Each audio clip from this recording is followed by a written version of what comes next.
8 ноября министр иностранных дел Российской Федерации примет участие в организуемом Фондом поддержки публичной дипломатии имени Александра Михайловича Горчакова и германо-российским форумом очередном заседании потсдамских встреч. Тема конференции «Европа от Лиссабона до Владивостока. Безальтернативный путь к стабильности Европы». С момента создания в 1999 году площадка потсдамских встреч плотно вплетена в ткань российско-германского межобщественного взаимодействия. Эта площадка, этот форум нашли свое достойное место в сегменте российско-германских форматов, диалоговых форматов. Традиционно эта площадка собирает наиболее ярких представителей политических, общественных, деловых кругов двух стран. Можно попросить? Ответьте, пожалуйста. И также я хотела бы сказать, что темами обсуждения в ходе этих встреч становятся наиболее злободневные и наиболее актуальные вопросы и проблемы.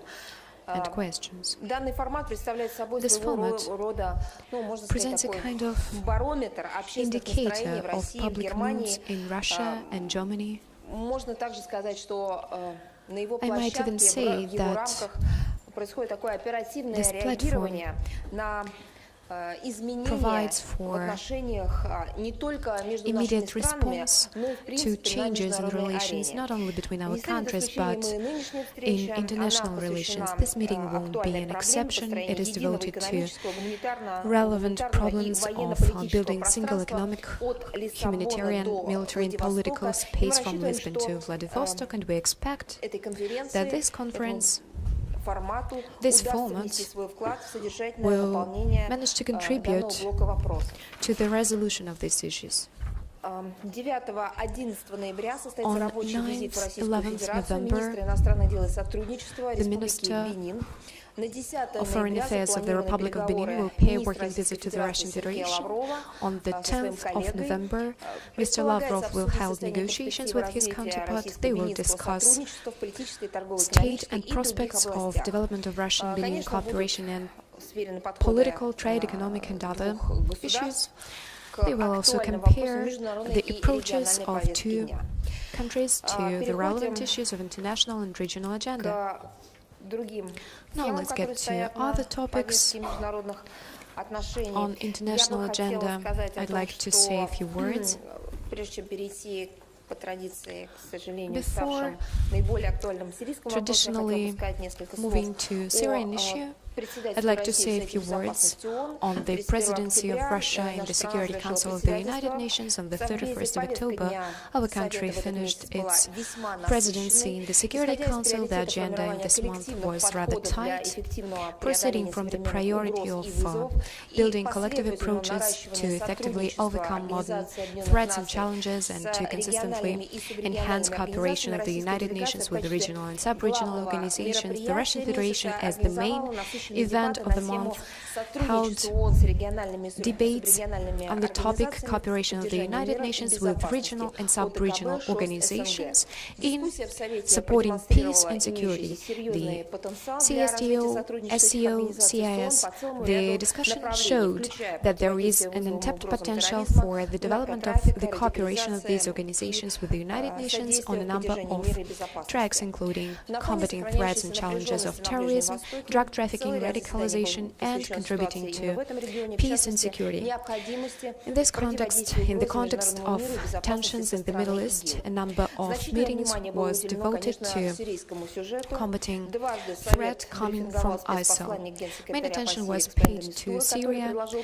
The UN Special Envoy to Syria, Mr. de Mistura, addressed Council 2 times and proposed a plan on liberating Aleppo from the militants of Jabhat and Nusra. On 8th of October, at the initiative of France, the Security Council conducted a voting on the draft resolution on Syria.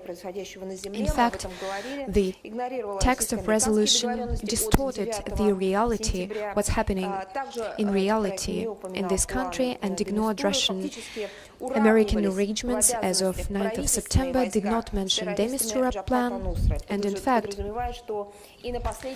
Syrian governmental forces were equalized with terrorists of Al-Nusra. That violates the recently adopted resolution of the Security Council 2268. The Russian delegation voted against this document and proposed to adopt the other prepared by us alternative project. It called for separating moderate opposition from terrorists, but it did not get necessary support. The Council also focused on the humanitarian situation in Syria. The discussions criticized the work of the UN representatives. In fact, they acted as directed by the militants who were in Aleppo, and unfortunately they did not, the UN representative did not manage to organize medical evacuation from the city. The discussion of the chemical issue was marked by publication of the fourth report of the joint mechanism of the OPCW and the UN. Its content cannot be called convincing.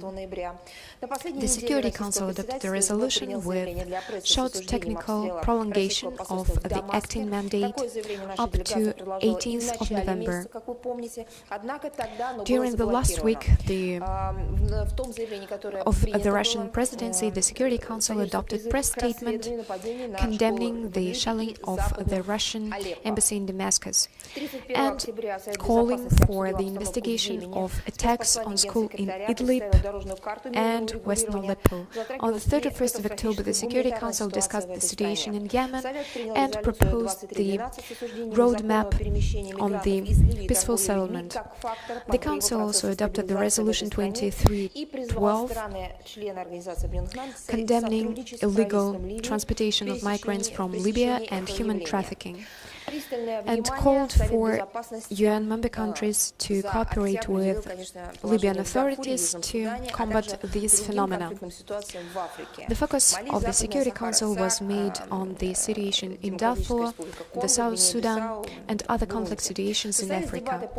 There were debates on the situation in Haiti. The Resolution 2313 was adopted on prolongation of mandate of the UN mission till April 2017. The Security Council, in its press statement, condemned attempts to launch ballistic missile by the North Korea in violation of the Security Council resolutions. The issue of women was covered on the open meeting of the Security Council Women, Peace and Security. It featured the participation of 80 delegations, and the attention was attracted to this issue. The Security Council, during the Russian presidency, completed the consideration of the issue on electing new Secretary General of the United Nations, and on 6th of October, it unanimously decided to recommend to the General Assembly the candidate Antonio Guterres. Russia, during the presidency, proceeded from its task to coordinate efforts of international community in combating global threats. And now let's get directly to global threats. Unfortunately, the situation in Syria is still very difficult. The militants of terrorist organizations ISIL, Jabhat Sham, former Nusra, and similar groups took advantage of the humanitarian pause from 20th to 23rd November that was imposed to ease the situation of local citizens in Aleppo. The terrorists regrouped, refilled their stores, and then tried to break through the defense of Syrian governmental forces and attacked Western Aleppo on 28th October. The terrorists were rebuked and stopped. They suffered heavy casualties. Let me stress that Russian air forces did not strike eastern Aleppo even in this situation.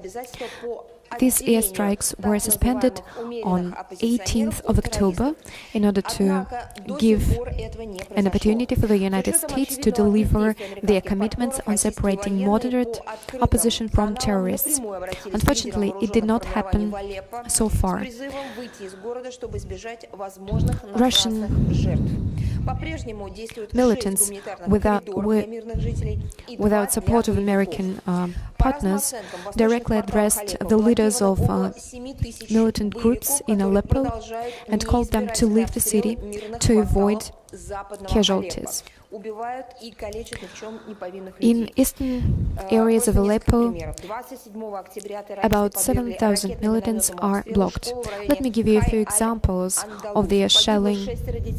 On 27th of October, terrorists conducted rocket and mortar attack on school in High Al-Andalus.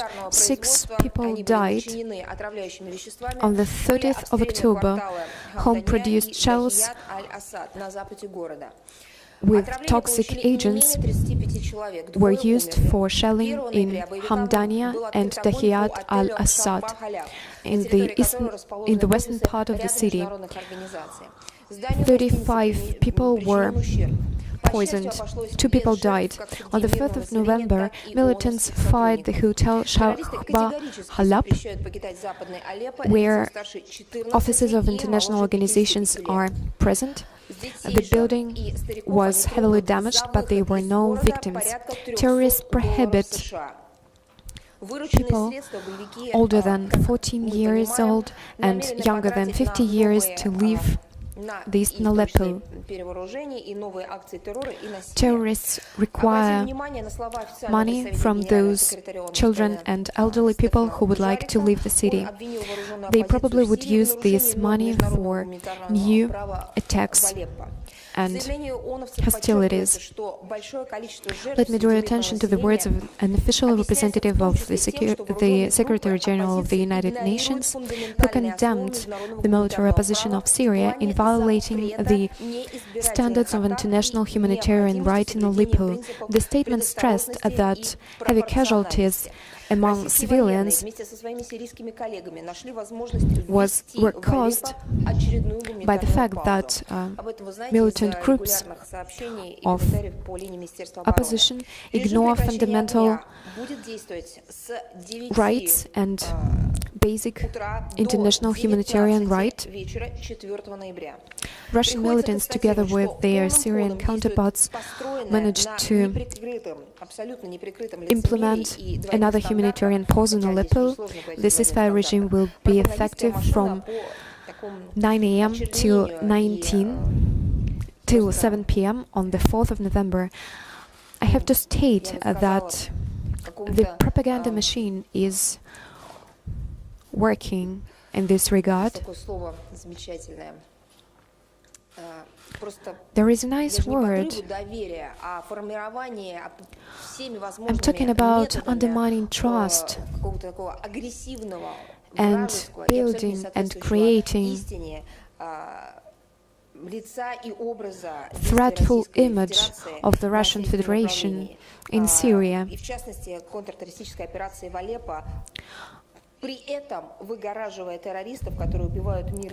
And it happens while shifting the blame from terrorists who kill local civilians and destroy the city. It is stated that terrorists in Aleppo are different from terrorists in Iraq, Mosul. These statements were made by official leaders of some states. These statements, you saw them.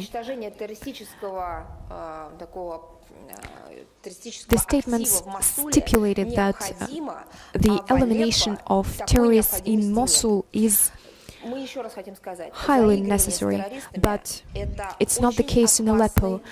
Let me state it again. Flirting with terrorists is a slippery slope. It is very dangerous. The situation in Aleppo is different from the situation in Mosul, but not in terms of difference between terrorists.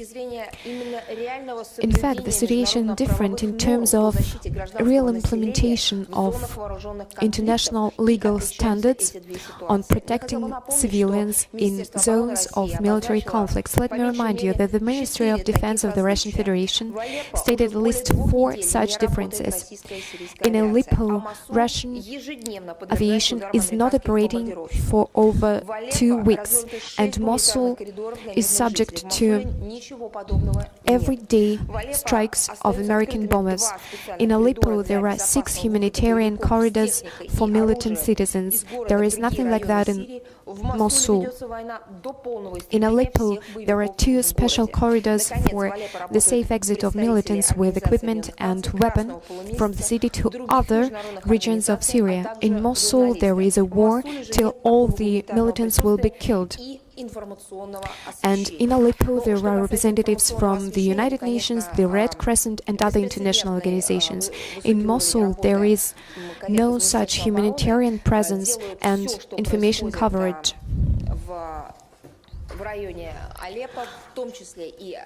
Everything that happens in Aleppo, all the actions of Russian air forces are constantly covered. We cover this information, we present this information. We do not only respond to questions of journalists, we provide information on the entire operation of the air forces of the Russian Federation. We provide all the necessary facts, including photo and video materials. Last time I shortly briefed you on photo materials of military actions that were carried out by the United States and their allies in Syria. Those operations caused heavy casualties among civilians and inflicted heavy damage on infrastructure. The White Book on Syria was circulated in the Security Council of the United Nations with all these materials. The US State Department said that they know that there is a White Book, but they are not going to comment on this issue. It seems to me that the American side just pays a lot of attention to the materials of such organizations like Syrian Organization on Human Rights. At the same time, the State Department used the materials of white helmets and other dubious NGOs, but as far as an official document that was circulated in the Security Council of the United Nations, well, they do not comment these documents. I don't understand why it happens like that. The White Book on Syria is available in English and Russian on our website. We call all of you and all those media in the United States to study this White Book. You might have any other more concrete questions to Washington, and this reaction may cause the need for Washington to comment on the situation. Maybe in this case the State Department will understand that they have to respond. We cannot but see obvious things. We prepared materials, we are responsible for these materials. Let me stress that the State Department comments on materials present in media, provided by dubious NGOs, but these materials are constantly quoted by the State Department. Now moving to another topic, which was touched upon by me, the situation around Mosul, Iraq. So the situation is extremely dangerous. The advanced army with the Kurdish self-defense army, after 2 weeks of hostilities, entered the eastern part of the city. They managed to conquer the local TV station, and the quite intense defense of ISIS prevented their further movement. So they are fighting on the neighborhood, in the neighborhood of the city, and the people which are claimed as death increased 100, though the number of Iraqi soldiers is also dead Iraqi soldiers is increasing as well. At the same time, the headache for the governmental forces, as in Aleppo, remains the use by the terrorists of the suicide car bombs. So the humanitarian situation is degrading. I have already mentioned some words about that, maybe dwell on that specifically. So people are fleeing the city and its neighborhoods, and starting from the campaign, according to the international organizations, more than 20,000 people fled to the city, but the real figures might be even higher. So we also saw some evidence on executions, mass executions of the local people. More than 500 evidences have been recorded, and along with the repressions, people are fleeing the city of Mosul, even for the reason of the unproportionate airstrikes of the anti-ISIS coalition led by the United States. The targets, unfortunately, of these airstrikes are mainly civilian facilities. And in these circumstances, we urge the United States and their allies to be responsible in their acts and avoid an unproportionate use of force, as it has been the case in the past, including in Iraq. The pre-election campaign and considerations and hasty acts shouldn't prevent the attempts to keep the civilians alive. Next topic, another region, quite unstable as well.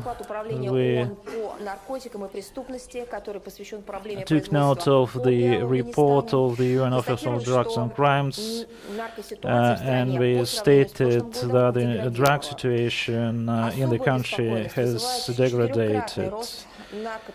We see, and we are concerned about the fourfold increase of drug crops territories in the northern parts of Afghanistan, taking into account that the main production is located in southern and western provinces of the country. The new reports demonstrated the inability of the Afghan authorities to fight against the drug traffic, which We see the reduction of the drug crops by 91%. As is known, this problem remains the major threat to the international peace and stability. In this context, we should remind all of you that along with this, reduction provides considerable financial support for the terrorism, up to the 35 to 40%. So the proceeds from the drug trafficking, as we see, which is not under control of the international community. We believe that the government of Afghanistan, with the support of foreign military contingents in the country and international donor community, will take necessary steps to intensify the fight against the illegal drug trafficking. Russia contributes a lot to this, and in particular during this year, for the sake of supporting the regional program of the United Nations, more than 300,000 USD was allocated for this program, and additional 300,000 USD were allocated to support the food zone of Badakhshan. We also continue the training processes, including drug police force. So the project to train drug trafficking staff in Afghanistan, Pakistan and Central Asian countries, which suspended at the initiative of NATO, so it's now being implemented together with this UN agency, which plays a coordinating role. We are prepared to continue our cooperation with the Afghan Party and other international partners to ensure the effective fight against this threat. One more comment on not situation in this country, but maybe a background.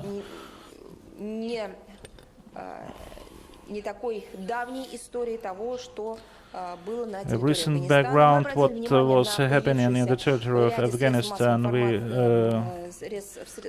took note of some information in the mass media on intention of the International Court of Justice or Criminal Court to start investigation into the military crimes in Afghanistan allegedly committed by the US force. The 15-year history is full of these evidences, like the airstrikes against the wedding ceremony, which claimed 100 civilians, mainly women and children. The same US airstrike in Herat province claimed 90 civilians. We should also like to mention the tragic events in October 2015, when more than 20 medical staff and patients were killed and 40 persons were wounded. I would like to stress that no investigation in these cases were launched, and no one was prosecuted for this. So United States always claim that they admit their mistakes, and so what? It should be done not to prevent their repetition, and B, to analyze these mistakes or errors, to find those responsible for this, and to ensure or to avoid the primacy of impudence for this. Two former cases are not working, and no one is taken responsible personally or at the level of the state for these cases. No one is demanding some cruelty, cruel prosecution for this, which claimed numerous victims among the civil population, but the state must take responsibility for its actions. As a state, at least the international community should realize at least where we are going, where the United States is going, together with their allies. And I would like to remind you about another. So the relatives of the victims and those suffered from these actions were never compensated for these actions. It's very important to ensure the assistance in the form of material support, because we are talking about the country which practically has never had the civilian period in its history. And no one is responsible for the civilian compensation. And I would like to remind you about the decision of the German Federal Court, which rejected the compensation to the relatives of the victims. I'm referring to Colonel Klein.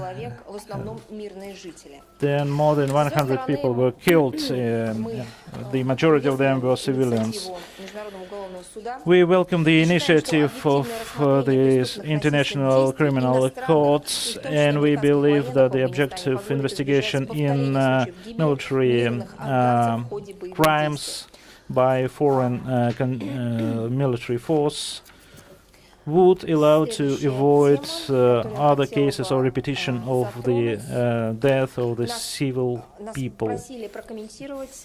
Another topic, we were asked to comment the situation regarding the crash of the Russian aircraft in Egypt. Received many requests from the mass media. I would like to remind you about this tragic page in our history. On October 31st, 2015, we had the tragic event on Sinai Peninsula. The Russian aircraft crashed and claimed all those on board, including 25 children. On November 8th, there was a presidential decree which imposed the temporary ban on the air transportation of the Russian citizens from the territory of Russia to the territory of Egypt. Following the implementation of this decree, we launched quite consistent and intensified work with the Egyptian side to enhance the air safety. We implemented this plan, which is called to enhance the level of safety in such airports as Cairo, Hurghada, Sharm el-Sheikh. The majority of these actions has been implemented. In parallel, both sides are working on implementing a special intergovernmental protocol to ensure a higher safety of the Russian citizens in Egyptian airports. Simultaneously, in Russia and Egypt, the investigation authorities are engaged in investigating the details of this crash. A successful implementation of this work would allow us to restore the regular air flights between our countries and safe visits of by Russian citizens of the Egyptian resorts. Another topic which is more peaceful, regarding the creation of the MPA in Sea of Ross at the 35th meeting of the Commission for the Conservation of Antarctic Marine Living Resources, held from 17 to 28 of October. It was decided to create a marine protected area in Sea of Ross, which enters into force on December 1st, 2017. Such measures, which are consistent with the international legal obligations in the marine protected areas, are quite important in the context of the ensuring proper protection of the bioresources of Antarctic region. But at the same time, for Russia, as the state which is traditionally engaged in fishery activities in this region, it was very important to ensure our legitimate rights and interests in this region. And we raised a number of issues related to the above-mentioned MPA. The outcome, the final decision of this commission, in our opinion, has provided for a well-balanced approach to the interest of all parties involved. So, as a key element of the solution are the special legal regime of the special research zone, where limited catch is allowed, and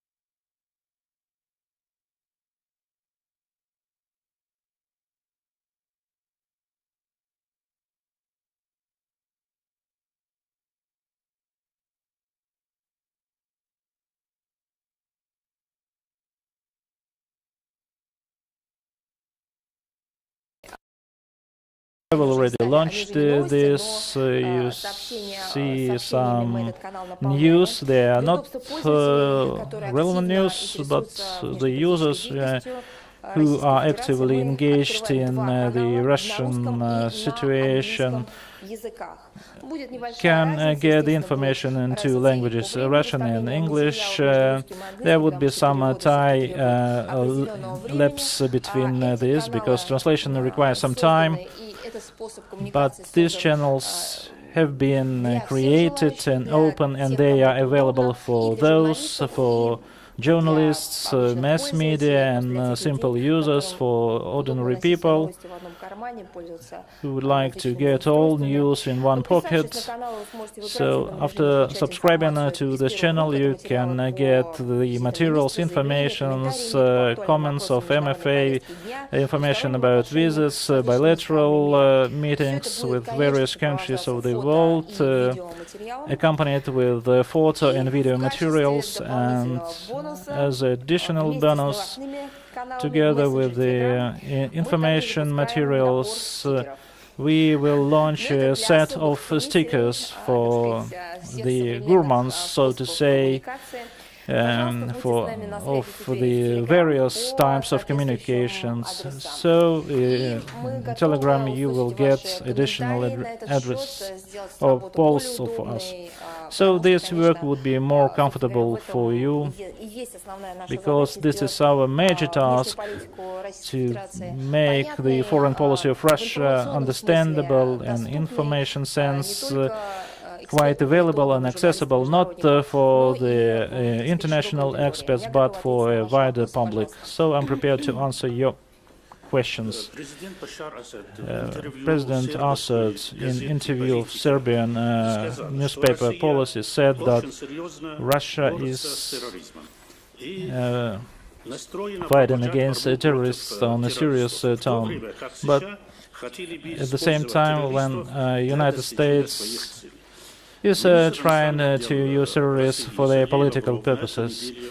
Minister Lavrov said that before we talked about the fact that the United States and their allies either are not prepared or not willing to differentiate various parts of opposition from Nusra. And now we can say that they are not willing to do so. What is your comment? You should read news lines, and today I've seen some news of foreign mass media referring to these banned formations, they are rejecting to use the humanitarian aid to flee Aleppo, and I'm not sure I can fully rely on this because we've seen them in the report of foreign mass media with a reference to these formations. This is what we are talking about. The main idea of those who lodged there is they are not concerned about the civilians in Aleppo, and it just undermines the idea of those who are behind them, that the airstrikes of Russian and Syrian airstrikes were needed to remove the wounded people from this area, but the cruelty and atrocities committed by these people, meaning when people are trying to abandon the area of hostilities, so the terrorists are claiming or requesting money from these people.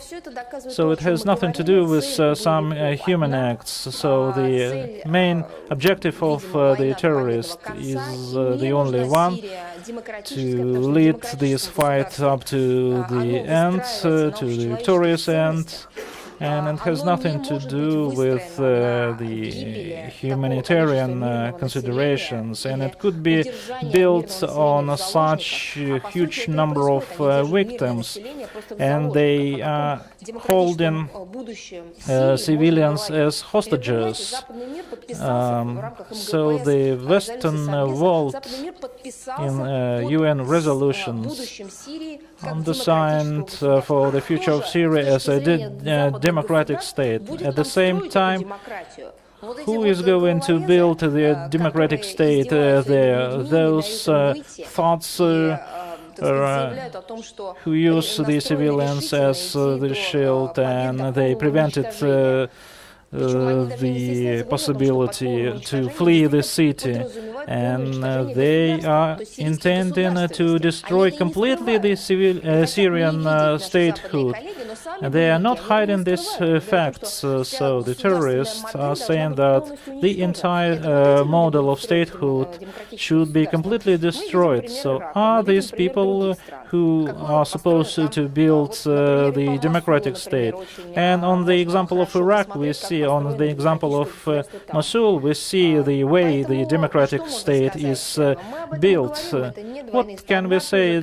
We are not talking about the double standards. This is a clear-cut strategy or political strategy. Sometimes it's not a hypocrisy, it's just the desire to maintain these bandit formations who are called to change the regime, and we don't have many doubts about this. Maria, the former General Secretary of NATO, Mr. Rasmussen, in his interview stated that the world requires global leadership of the United States, and that the United States has to become a so-called world police to restore international law. Let me draw your attention to the fact that we are not talking about political scientists. We are talking about the person who headed the North Atlantic, the NATO. And these things become more obvious for the Western world. Exactly these people are selected for heading NATO, controlled by the United States. These very people have very responsible posts in this territory. Exactly these people with this mentality. The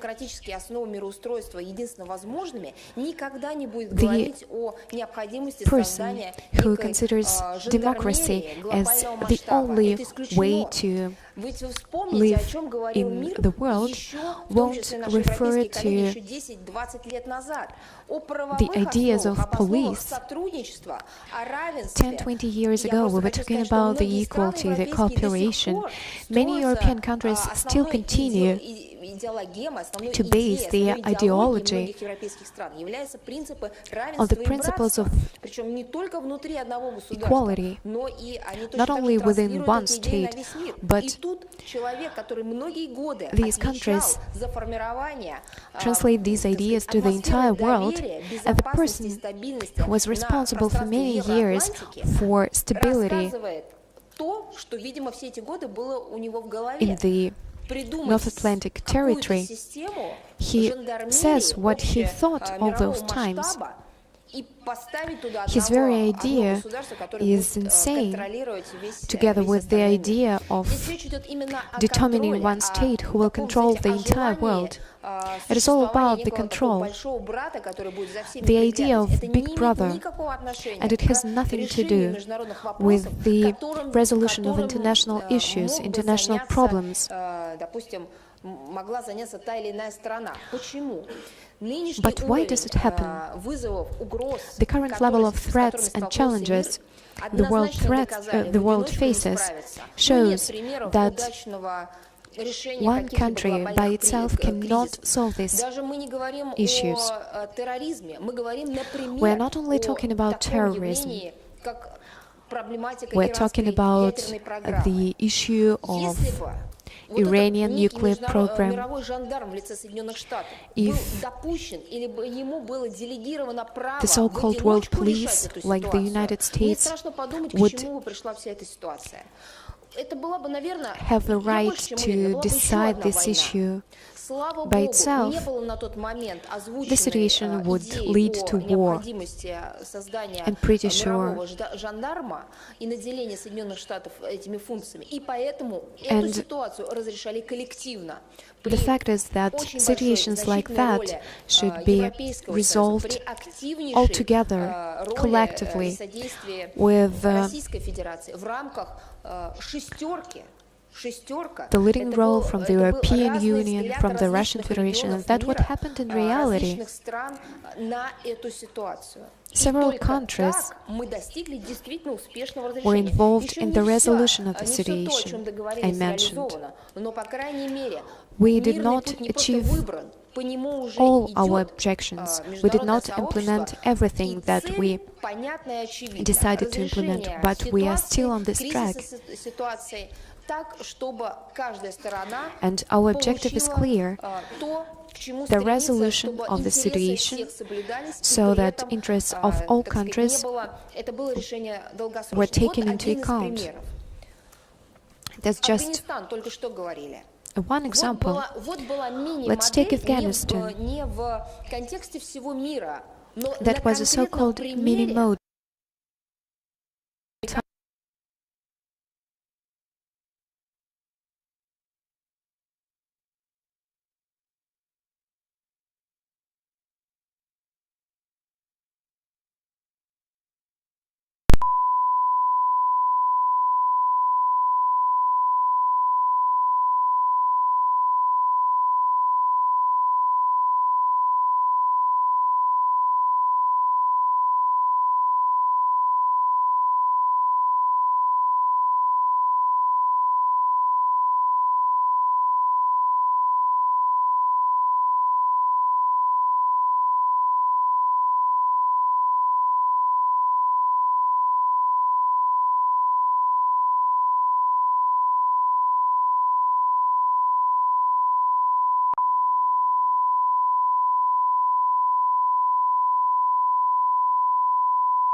that caused to growth of terrorism in this country.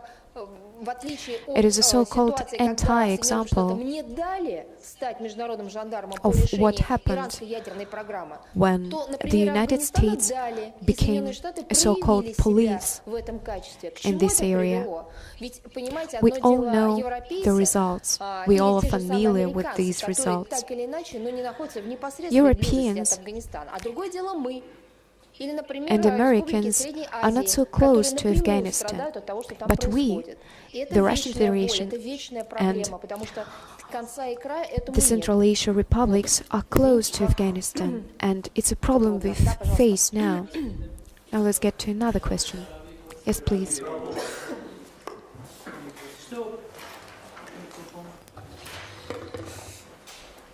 Что принимается министерствами иностранных дел России и Ирана? What ministries of foreign affairs of Russia and Iran are doing for cancelling visas between our countries? I will find out the information regarding your question, and I will provide you with this information. I will provide you with a response. Yes, please. TASS agency. Newspaper Stampa published a material stating that the Kremlin influences the referendum of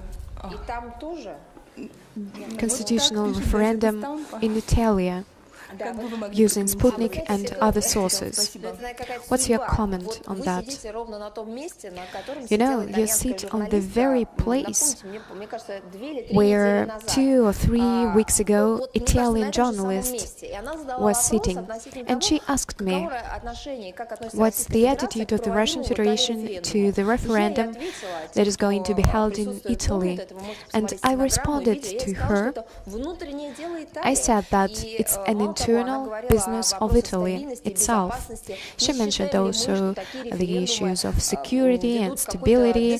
If we think that referendums cause instability, and I reiterated that it is for Italy to decide whether to hold referendums like that. I'm so surprised that Stamp newspaper saw and heard everything, but not this statement made by me. We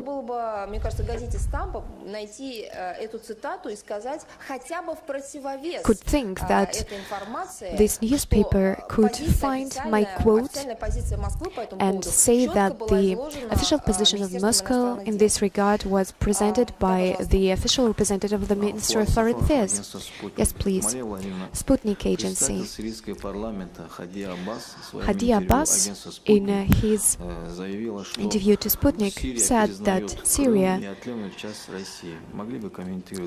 declares Crimea as an integral part of Russia. The second question is, recently, Mr. Lavrov received the ambassadors of Islamic world. What is the development in the relations between Russia and Islamic world? As far as Crimea is concerned, Crimea is a Russian territory. The law was adopted, and Crimea is a part of the Russian Federation and shares with us our joy, our problems. It is not only the part of our territory, it is a part of our society, it's part of our people. We are a united people. It was the express of will of Crimean population. They somehow tried to resolve this issue for many years. During referendums they held and they tried to help. So I can say that many our counterparts, including those who constantly criticize us and make statements that puzzle us, well, they say unofficially to us that this question is a closed question, but we understand that they will develop this issue through official channels. As far as the Islamic world is concerned, we are cooperating with those countries through bilateral relations and on the platforms of international organizations. In some organizations we work as observers. We also collaborate on humanitarian platforms. Our regions are involved in a very active cooperation, which is mutually beneficial and fruitful.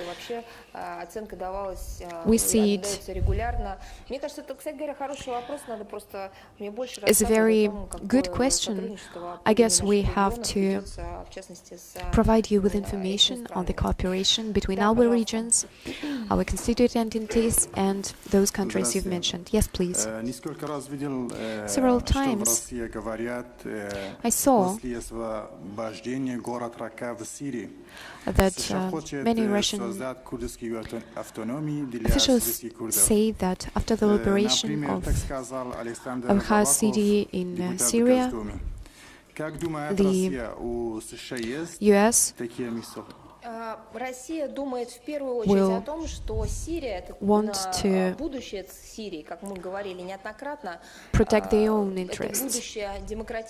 We said it on many occasions that the future of Syria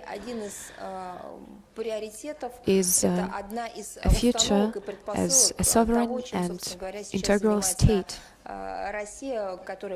That's what we're working on as a country through combating terrorism in this region. The future of Syria, I'm talking about political reforms, the political structure, it is all to be decided by Syrians. Government and opposition all together, those people who are present in the country, those people who left the country. But it is for Syria to decide all these questions, to find the solution to all these problems. But creating conditions for political dialogue, and I'm talking about combating terrorism, that's what international community should do. But the internal affairs of Syrian people should be resolved by Syrian people themselves. As far as other statements are concerned, well, in our state, many people can make statements, and we have official opinion, official point of view, and opinions of those people who are working in non-governmental organizations, of politicians who are involved in different types of activities. You have to base your statements on the official position of the country. Yes, please. Good afternoon. Korean company, you've mentioned that Russia has finished its presidency in the Security Council of the United Nations. My question is, why does it take so long to prepare the resolution on the North Korean nuclear tests? Well, it takes so long so that it could work, it could be implemented. It is not just a piece of paper. It should aim at preventing things like that, but not at deteriorating of life of people who live in this country and who have nothing to do with this issue but their life can become very difficult because of this resolution. That's why it takes so long for us to prepare it. It should be operational. It should reflect the objective that has been agreed upon and that is stipulated in previous UN Security Council resolutions. Yes, please. Good afternoon. Vestnik Kavkaz News Agency. In Bishkek,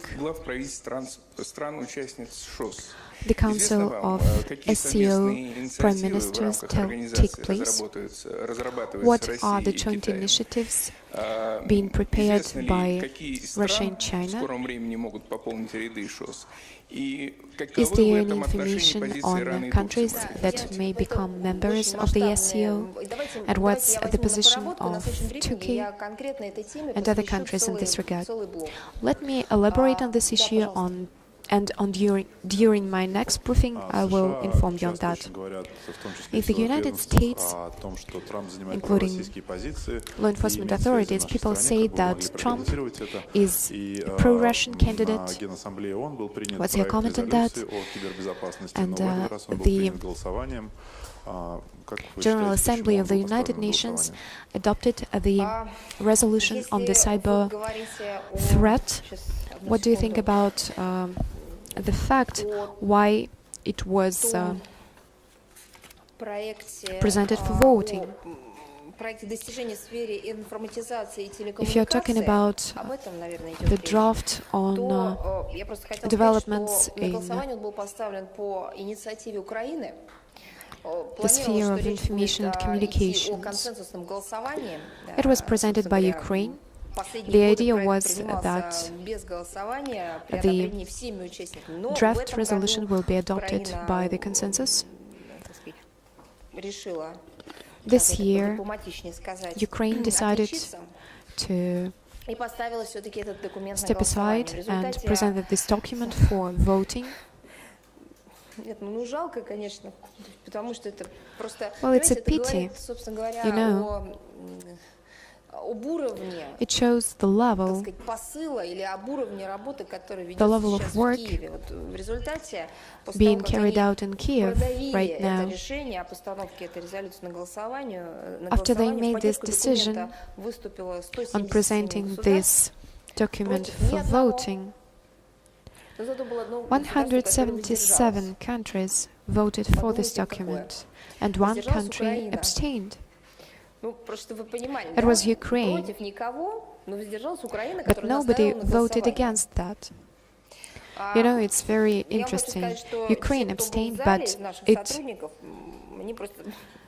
wanted this document to be present for voting. It is surprising. That's the reason for the story. The draft resolution will be present to the Secretary General for the approval on the 72nd session. The co-sponsors of the Russian draft were 80 states. If you are interested, there is a list of the states. I guess it has already been published. The decrease of co-sponsors from 84 to 80 was caused by the refusal of the United States to work in a meaningful way. I'm talking about the United States and several states influenced by the United States. It all happens in the context of the aggravation of Russian-American relations.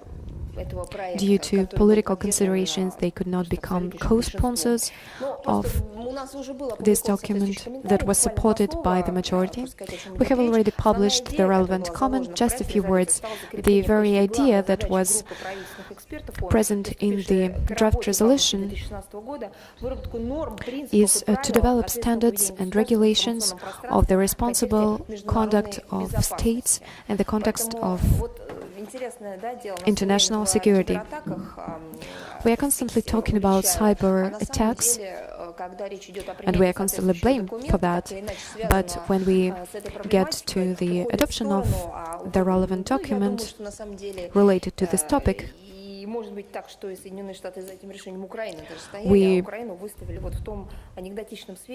see that the United States try to somehow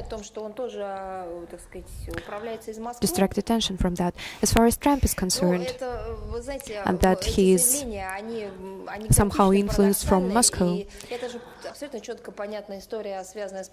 it looks like a joke. This story has a lot to do with the pre-election campaign. It was supported by the MI5 representatives that Russia uses all possible means to carry out its aggressive politics.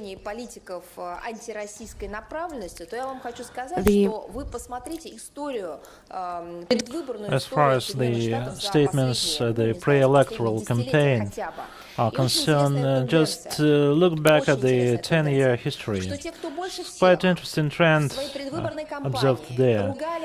Many, during the pre-electoral campaign, blame Russia for everything, and after they are elected or they were elected, they immediately started looking for some common points. So those during the electoral rhetorics maintain neutral or positive relations towards Russia, after the election they changed to the opposite, their attitude towards Russia. And during their tenure, they even complicated and aggravated bilateral relations with Russia. So it's quite a very interesting trend. If so, Blitz, I just would like to clarify the situation regarding the United Nations. So Saudi Arabia was elected into the Commission on Human Rights. It was commented by our ambassador to the United Nations, Mr. Churkin. Unfortunately, you see what is happening now. Anti-Russian blemishes there, so these countries are selected to this commission. They are not nominated. This year, maybe we are not so lucky. Maybe next year would be luckier for us. As far as the Saudi Arabia is concerned, we are talking about the elections, not nominations. So we have some issues, some questions, but maybe you know better, and maybe you ask these questions specifically with respect to what Saudi Arabia is doing in the context of the human rights. Yes, please. Federal News Agency. So the head of the Ukrainian Chernomor-Ukr was not happy regarding the extraction of 2.5 billion cubic meters of coal on the offshore Black Sea coast. I'm not the expert in this field. Maybe the experts would give a better answer to you. I don't believe that we should politicize this issue, and it's up to the experts to deal with this issue and not to without bringing this issue to the political level. I believe experts are quite capable of providing a competent response and explain what Russia is doing there. So, what is your position regarding the relations between Greece and Russia, especially in the light of the recent visit of Minister Lavrov in energy field? Of course, what we've seen there, it left us quite astonished. It was a well-hearted reception without no orchestra involved. So the entire Athens were present at these receptions attended by the Russian delegations. Thank you very much. It was a warm-hearted atmosphere, not because of the government of the Greece, and we discussed quite problematic, relevant issues of cooperation, but people which are close to the bilateral relations. So we felt warm waves of hospitality from them. We discussed energy-related issues, and the minister answered or took some questions regarding the energy during the press con. My question is, the topic of the Italian referendum was mentioned here. Julian Assange, while answering our questions, confirmed that Russia is not blamed for this information spreading, but Mr. Schulz said that the influence of Russia on US elections is not unprecedented, and it's well-known influence throughout the world. What do you mean here? What is your perception? So Obama is also our agent. I don't have additional comments to add. And the refusal of the combatants, sorry, I just commented on that. So the policy of security of Finland reported to the parliament that Russian citizens are purchasing the land plots there without any identification of the property signs. I can't even imagine how people can live in such a level of fear. So these people who are dealing with that, they do not realize that after that, at some level, these phobias could turn into the manias. Thank you very much. See you next time.